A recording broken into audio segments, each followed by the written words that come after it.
ও আমার দরদি আগে জানলে আলুর আবাদ আমি করতাম না। ওরে চাউলের দাম খালি বারে, ডাইলের দাম খালি বারে, ওই আমার আলুর দাম তো বাড়ে নাই। আগে জানলে আলুর আবাদ আমি করতাম না। আলুর নাই দাম, স্টোরের নাকছে দাম।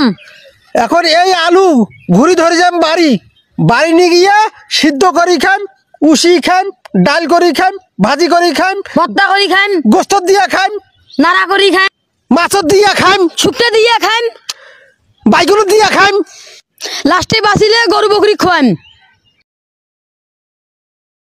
হ্যালো গুগল, এই বছর কি আলুর দাম বাড়ার কোনো সম্ভাবনা আছে? সম্মানিত গ্রাহক, অনুগ্রহ করে অপেক্ষায় থাকেন। সিন্ডিকেট ব্যবসায়ীদের কাছ থেকে জেনে নিয়ে আমি আপনাকে জানাচ্ছি।